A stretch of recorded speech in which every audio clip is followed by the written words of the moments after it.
ಕಾಲ್ತುಳಿತ ಕೇಸ್ನಲ್ಲಿ ಬಂಧಿತ ನಿಖಿಲ್ನನ್ನ ಪೊಲೀಸರು ವಿಚಾರಣೆಗೆ ಒಳಪಡಿಸಿದ್ದಾರೆ. ವಿಕ್ಟರಿ ಪರೇಡ್ನ ಪೋಸ್ಟ್ನ ಹಿಂದಿನ ಕಥೆಯನ್ನ ನಿಖಿಲ್ ಸೋಸಲೆ ಬಿಚ್ಚಿಟ್ಟಿದ್ದಾರೆ. ಕಬ್ಬನ್ ಪಾರ್ಕ್ ಪೊಲೀಸರ ವಿಚಾರಣೆಯಲ್ಲಿ ನಿಖಿಲ್ ಹೇಳಿಕೆ ಕೊಟ್ಟಿದ್ದಾನೆ. ನಿಖಿಲ್ ಬಾಯ್ಬಿಟ್ಟ ಸತ್ಯವನ್ನ ರಿಮಾಂಡ್ ಅರ್ಜಿಯಲ್ಲಿ ಉಲ್ಲೇಖ ಮಾಡ್ತಾ ಇದ್ದಾರೆ ಪೊಲೀಸರು.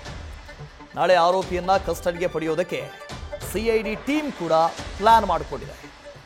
ಇಡೀ ಪ್ರಕರಣಕ್ಕೆ ಸಂಬಂಧಪಟ್ಟ ಹಾಗೆ ಪ್ರಮುಖವಾದಂತಹ ಆರೋಪಿ ನಿಖಿಲ್ ಸೋಸಲೆ ಆರ್ಸಿಬಿ ಟೀಮ್ನ ಮಾರ್ಕೆಟಿಂಗ್ ಹೆಡ್.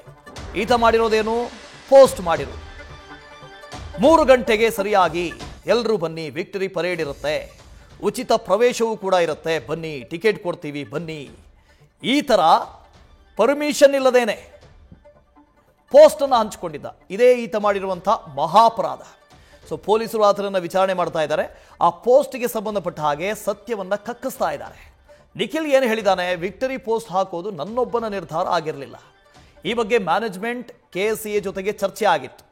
ಚರ್ಚೆಯಾದ ಕೂಡಲೇ ನಾನು ವಿಕ್ಟರಿ ಪೋಸ್ಟನ್ನು ಮಾಡಿರಲಿಲ್ಲ, ಆದರೆ ಪೋಸ್ಟ್ ಮಾಡಿ ಅಂತ ನಾನು ಸೂಚನೆ ಕೊಟ್ಟಿದ್ದೆ, ಹಾಗಾಗಿ ಪೋಸ್ಟ್ ಮಾಡಿದ್ದಾರೆ ಅಂತ ಈತ ಪೊಲೀಸರ ಮುಂದೆ ಹೇಳ್ಕೊಂಡಿದ್ದಾನೆ. ಸಂದೇಶ್ ಇದರ ಬಗ್ಗೆ ಡೀಟೇಲ್ಸ್ ಅನ್ನು ಕೊಡ್ತಾ ಹೋಗ್ತಾರೆ. ಸಂದೇಶ್, ಒಂದು ಕಡೆಯಿಂದ ವಿಚಾರಣೆ ತನಿಖೆ ಬಹಳ ಚುರುಕಾಗಿ ನಡೀತಾ ಇದೆ. ಸದ್ಯಕ್ಕೆ ತನಿಖೆಯ ಸ್ಟೇಟಸ್ ಏನು, ಅದರ ಜೊತೆಗೆ ಈ ನಿಖಿಲ್ ಏನು ಹೇಳಿದ್ದಾನೆ ಅಂತ ಪೊಲೀಸರ ಮುಂದೆ? ವಾಸುದೇವ್, ಈಗಾಗಲೇ ಚಿನ್ನಸ್ವಾಮಿ ಸ್ಟೇಡಿಯಂ ಬಳಿ ನಡೆದಂತಹ ದುರಂತಕ್ಕೆ ಸಂಬಂಧಪಟ್ಟಂತೆ ಈಗಾಗಲೇ ಕಬ್ಬನ್ ಪಾರ್ಕ್ ಪೊಲೀಸರು ನಿಖಿಲ್ ಸೋಸ್ಲೆಯನ್ನ, ಅಂದ್ರೆ RCB ಫ್ರಾಂಚೈಸಿ ಪರವಾಗಿ ನಿಖಿಲ್ ಸೋಸ್ಲೆಯನ್ನ ಈಗಾಗಲೇ ಬಂಧಿಸಿ ವಿಚಾರಣೆ ಮಾಡಿದಂತ ಸಂದರ್ಭದಲ್ಲಿ, ಯಾಕಂದ್ರೆ ಕೋರ್ಟ್ಗೆ ಸಲ್ಲಿಸಿರುವಂತಹ ರಿಮಾಂಡ್ ಅರ್ಜಿಯಲ್ಲಿ ನಿಖಿಲ್ ಸೋಸ್ಲೆ ಏನ್ ಹೇಳಿದ್ರು ಅನ್ನೋ ಒಂದು ಮಾಹಿತಿಯನ್ನ ಕೂಡ ಮೆನ್ಷನ್ ಮಾಡಿದ್ರು.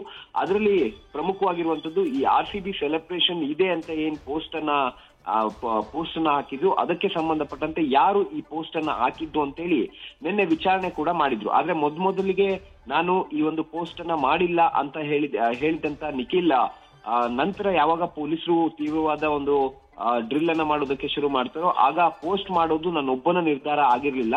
ಆ ಪೋಸ್ಟ್ ಮಾಡೋದಕ್ಕೂ ಮುಂಚೆ ಸಾಕಷ್ಟು ಚರ್ಚೆ ಕೂಡ ನಡೆದಿತ್ತು. ಅಂದ್ರೆ ಮ್ಯಾನೇಜ್ಮೆಂಟ್ ಬಳಿ ಚರ್ಚೆ ನಡೆಸಿದ್ದೆ, ಜೊತೆಗೆ KSCA ಜೊತೆಗೂ ಕೂಡ, ಅಂದ್ರೆ RCB ಮ್ಯಾನೇಜ್ಮೆಂಟ್ ಹಾಗೆ KSCA ಜೊತೆಗೆ ಚರ್ಚೆಯನ್ನ ನಡೆಸಲಾಯ್ತು. ಅದಾದ ನಂತರ ಪೋಸ್ಟ್ ಅನ್ನ ಮಾಡಿ ಅಂತ ಹೇಳಿದ್ರು. ಆದ್ರೆ ನಾನು ಅದನ್ನ ಪೋಸ್ಟ್ ಮಾಡಿಲ್ಲ.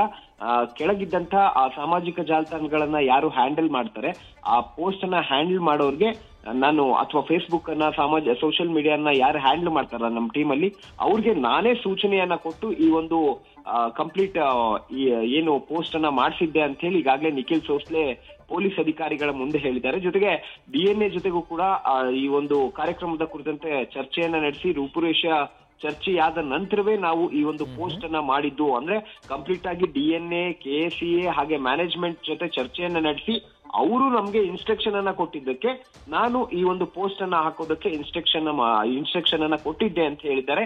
ಇವೆಲ್ಲವನ್ನೂ ಕೂಡ ಈಗಾಗಲೇ ರಿಮಾಂಡ್ ಅರ್ಜಿಯಲ್ಲಿ ಸಲ್ಲಿಕೆ ಮಾಡಿರೋದ್ರಿಂದ ಸೋಮವಾರ, ಅಂದ್ರೆ ನಾಳೆ CID ಅಧಿಕಾರಿಗಳು ಅವರನ್ನ ಮತ್ತೆ ಬಾಡಿ ವಾರೆಂಟ್ ಮೇಲೆ ಕಸ್ಟಡಿಗೆ ಪಡೆದು ವಿಚಾರಣೆಯನ್ನ ಮಾಡಲಿದ್ದಾರೆ. ವಾಸುದೇವ್, ನ್ಯೂಸ್ ಫಸ್ಟ್ ನಿರ್ಭೀತಿಯಿಂದ ನಿಮ್ಮ ಪರವಾಗಿ.